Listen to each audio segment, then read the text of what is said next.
Hey, what's up guys? Welcome back to Retro Pop Planet. So all week long, it's been Shark Week on Discovery HD. And each year on the channel, it seems like they're trying to one-up themselves from the previous year on the complete insanity. And I love it. It's just so over the top. So this year I was even more excited to watch because having caught those sharks in Myrtle Beach this year, and you can see that in a previous video, I've always really liked sharks. I love going to the aquariums and seeing the sharks. Where I used to work in downtown Washington, D.C., I used to work 2 blocks from the National Aquarium. And I would go down there on my lunch break to watch them feed the sharks. So I got a little inspired and I decided to do my own shark theme artwork in honor of Shark Week this week. And it was fun doing a lot of sketching on the couch as well as watching the program. So I think I'm going to do 2 pieces in this video. I've got an idea for a cartoon shark and I've got an idea for a regular traditional watercolor shark. So I anticipate this is going to be pretty fun. So let's get to Shark Week.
So there you have it guys, Jabberjaw. Now I don't know how many of you are actually familiar with this cartoon, but it was a very campy 1970s cartoon that I remember air on Sunday mornings, I believe, growing up in the 80s. So that's how I was able to watch it. I think it also was an afternoon syndication. Jabberjaw is just this really quirky shark who pals around with his buddies and they're all in a band together and Jabberjaw plays drums. It's super weird. I think it only lasted 1 season.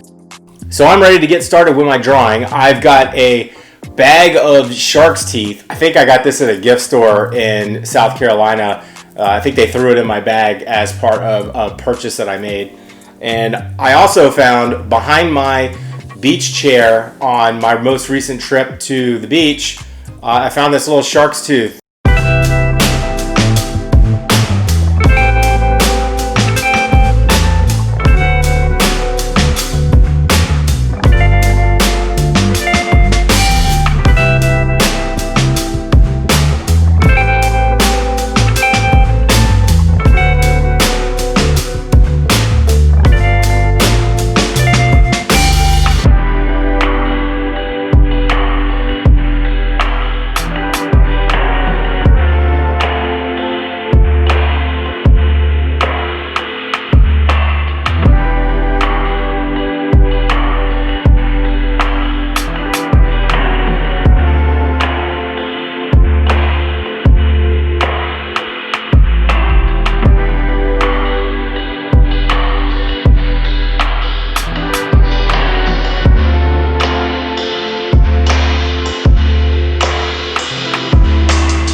And there's my watercolor, the second and last of the sharks in this video. This is a bull shark, and they are very aggressive. They actually will attack humans. When I've been down to Myrtle Beach on previous trips, and I have fished off both of the piers, there's the Spring-Made Pier and then these Apache Pier. On the Apache Pier, they have a cut and cleaning station at the end, and you can actually see bull sharks in the water below fighting over any sort of fish pieces that people toss over the pier. I also was able to get to know the bull shark because I completed the Man-Eater video game that was released 2 months ago, and I played it on my PlayStation 4, and again, it's a very sort of over-the-top game. It doesn't take that long to beat, but it was very satisfying. It's a button masher. It was kind of fun to level up and upgrade your shark, but you actually play a female bull shark in that video game. So that's all for this video, guys. If you like this, please like, share, comment, subscribe, and I will catch you on the next one. Enjoy Shark Week.